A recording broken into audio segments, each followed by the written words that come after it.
નમસ્કાર. આપણા પ્રદેશથી ઉપસ્થિત આપણા ભાઈઓ બહેનો યુવાઓ, ખૂબ ખૂબ આભાર વ્યક્ત કરીશ કે આજે નવી શરૂઆત કરી રહ્યા છે. આપણે અભિનવે તમને બહુ ડિટેલ્સમાં વાત કરી છે. ખરેખર આજે મીટિંગ બોલાવવામાં આવી. આપણા માનનીય પ્રધાનમંત્રી નરેન્દ્રભાઈ મોદીજીએ જે આપણા પર વિશ્વાસ મૂક્યો અને મને ફરી વાર આ પ્રદેશનું પ્રતિનિધિત્વ કરવાનો મોકો આપ્યા બદલ એમને ખૂબ ખૂબ આભાર વ્યક્ત કરીશ. આજે મારા માટે બોલવા માટે એવા શબ્દ નથી કે હું તમને અમુક વાત કરી શકું, પણ હું ખરેખર મને આજે પ્રાઉડ થાય કે જે મોહનભાઈ ડેલકરનો એક પરિવાર તરીકે આજે પ્રદેશને માટે લડતા એક પરિવારની જેમ એમને રાખેલા, તો આજે તમે બધા જ અમારા સપોર્ટમાં પાછળ ઊભા છો. આવા સમયમાં પણ ઊભા હતા. જે સમયે ખરાબ પરિસ્થિતિ હતી એ સમયે પણ બધા જ ઊભા રહ્યા અને મને ખૂબ સારા વોટે જીતાડી. એવા વોટે જીતાડી કે ખરેખર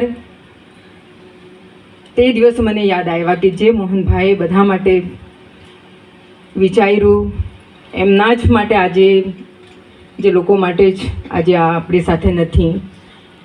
શિકાયત હતી, પણ જ્યારે તમે મને આ રીતના સપોર્ટ કર્યો તો એમને પણ હું ભગવાનને પણ પ્રાર્થના કરી કે નહીં, જે પરિવારની જેમ મોહનભાઈ રાખ્યા એ પરિવાર અમારી સાથે છે ને આજ સુધી તમે અમારી સાથે રહ્યા છો.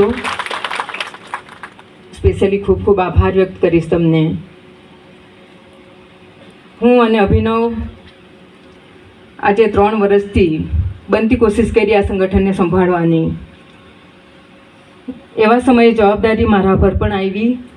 મેં પણ પૂરી કોશિશ કરી કે હું એમને નિભાવી શકું અને તમારા બધાના આશીર્વાદથી જ્યાં જે રજૂઆત કરવાની તે મેં રજૂઆત કરી દિલ્હીમાં, પણ ઘણી બધી સમસ્યાનું સમાધાન નહીં થઈ શક્યું. આજે ઘણી વખત ખૂબ જ દુઃખ થાય છે મને કે આ જે લોકો એટલા સપોર્ટમાં અમારા સાથે છે એમને જે તકલીફો પડે છે એનું અમે સમાધાન નહીં કરી શકતા.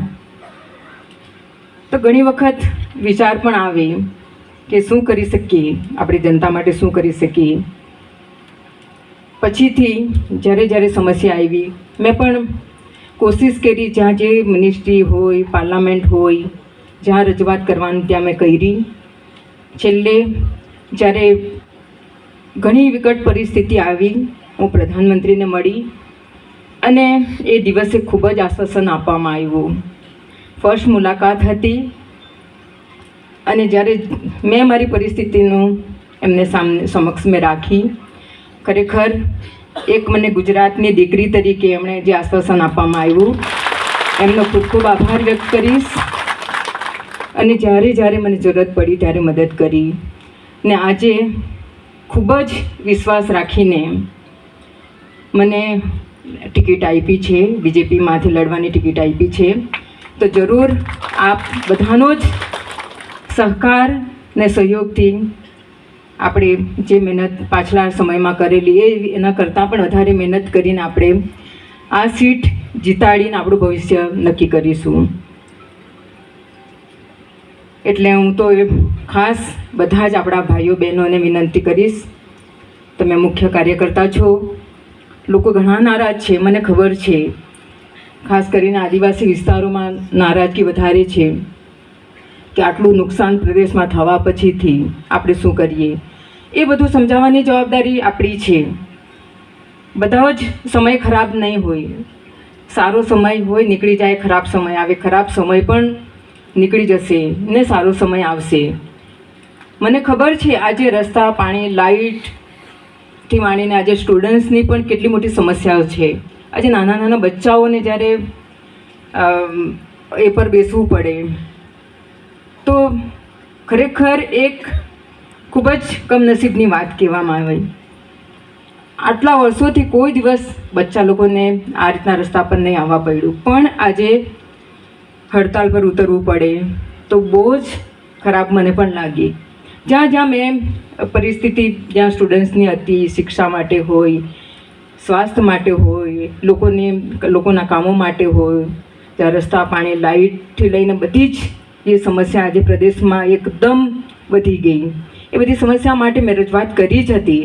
પણ અમુક સંજોગવશાત આપણે આ કામ અટક્યા છે, યા કરી નહીં શક્યા હોય, યા કરવા નહીં દીધા હોય, એવું પણ બની શકે.